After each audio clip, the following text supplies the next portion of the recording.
Looking back in history, it seems as though every king had a mistress, but is this true? And did queens have the male equivalent? Let's take a look. We will start by taking a closer look at a couple of history's biggest royal offenders, King Henry VIII and King Charles II. We all know that King Henry VIII was a famous philanderer, and had 6 wives. He understood that he could have any woman he wanted and indeed acted on it. It is well known that powerful men attract women, and that the more powerful the man, the more power he has to pull the opposite sex. 3 out of Henry's 6 wives started out as mistresses. Henry only acknowledged one son born out of wedlock, that was Henry Fitzroy. The surname Fitzroy means son of the king in Middle English. Henry is suspected to have had other children with many more women.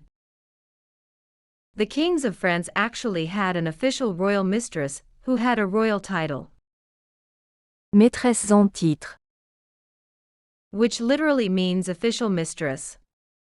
King Henry offered this title to Anne Boleyn in what would have been a first in the English monarchy, but Anne refused it.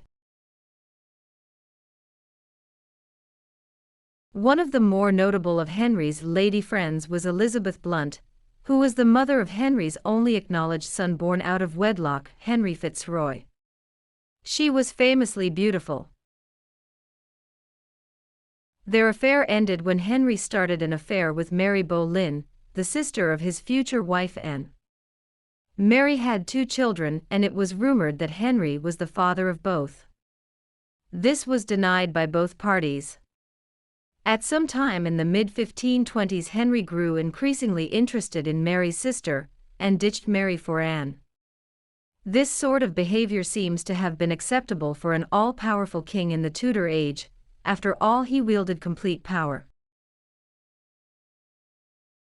Possibly the most famous philanderer was King Charles II, who reigned over England from 1660 until 1685. It is unknown how many mistresses the merry monarch had, but we know the names of at least 7 of them. Officially he was married to Queen Catherine of Braganza, but had mistresses throughout his marriage. Why did he have these mistresses? We all know that a few years into a marriage things can get a little boring in the bedroom. Well, for some of us anyway. Or possibly he had an overeager sex drive, and couldn't resist a beautiful woman flirting with him. We actually know more about Charles's mistresses than that of any other king. Lucy Walter was a Welsh noblewoman, the first mistress of King Charles and mother of James, Duke of Monmouth. At one point during Charles's reign, some were calling for her son to become heir to the throne. This was fueled by the rumor that the king secretly married Lucy, a claim which he denied. If true, this would have changed the whole line of succession, and make any future children that he had in marriage drop down the line of succession. This was one of the biggest crises that Charles II faced during his reign. Charles ended their affair in 1651 when she was involved in a series of scandals. Barbara Palmer, Countess of Castlemaine, was perhaps the most notorious of the many mistresses of King Charles II, by whom she had 5 children, all of them acknowledged and subsequently ennobled. Barbara was the subject of many portraits, in particular by court painter Sir Peter Lely. Lady Castlemaine's influence over the king waxed and waned throughout her tenure as royal mistress. At her height, her influence was so great that she has been referred to as the uncrowned queen, and she was known to assert her influence with the king over the actual queen, Catherine of Braganza. She was famously extravagant and promiscuous, with a renowned temper that often turned itself on the king when she was displeased. Charles ended their relationship in 1673. Another of his mistresses was an actress named Nell Gwynn. Praised for her comic performances as one of the first actresses on the English stage, she became best known for being a longtime mistress of Charles.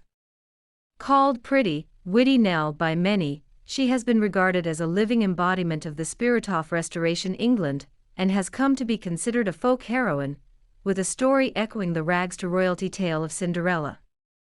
Gwyn had 2 sons by King Charles, and was in a relationship with him until his death in 1685. What did his wife think about having to share her husband with all of these other women? She must have known what was going on. Indeed she did. With all of the gossip going around the royal court, and in fact the children that Charles acknowledged as his, there is no way she couldn't know about Charles's philandering ways. And in fact, like so many other queens of England, she more or less turned a blind eye to it. She is sometimes called the neglected queen, although it is said that they were very fond of each other. Charles had 12 children that he acknowledged with these 7 known mistresses, some of which took on the name Fitzroy. All in all, it is said that Charles had at least 20 children by these women. By contrast, he had no children with his wife Queen Catherine. King Charles II doesn't hold the record for children born out of wedlock though. This record goes to King Henry I. He ruled England from 1100 to 1135.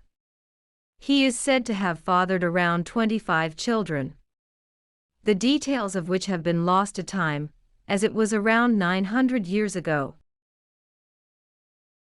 Another famous philanderer was in fact King Charles II's brother, King James II. He had 11 known mistresses and probably more. He matched his brother and also produced around 20 illegitimate children. He had 8 children within his 2 marriages. James was well known for selecting unattractive mistresses. We have looked at a few of the worst offenders when it came to infidelity, and it is certainly true that most English kings took on at least one mistress during their reign. Sometimes they did this just because it was expected of them. Up until the 20th century, it really seems to be ingrained into the culture of the royal family. The last king that we know for certain had a mistress was King Edward VII, who died in 1910. It seems that every monarch ever since then has been devoted to their spouse. Edward VII had more than a dozen mistresses during his marriage to Alexandra of Denmark. Before he became king, he enjoyed staying in Paris with the company of lots of different women. He enjoyed his love life so much that he had a special sex chair specially made to assist in his lovemaking.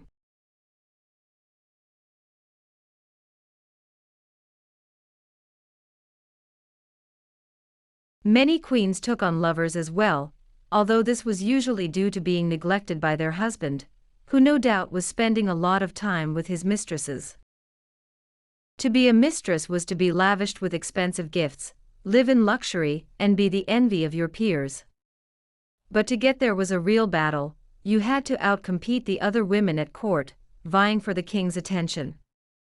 You also had to be the most beautiful woman at court, and ensure you didn't put a foot wrong.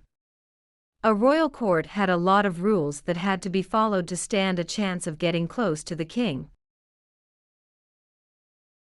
We can say that out of the 62 English monarchs over 1,000 years since the Norman invasion of 1066, the great majority took on mistresses.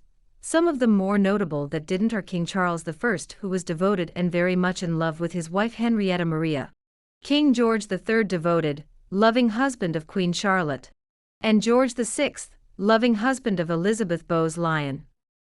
Out of the queens that we know were devoted to their husbands and never took on lovers, Queen Victoria and Queen Elizabeth II are the most notable.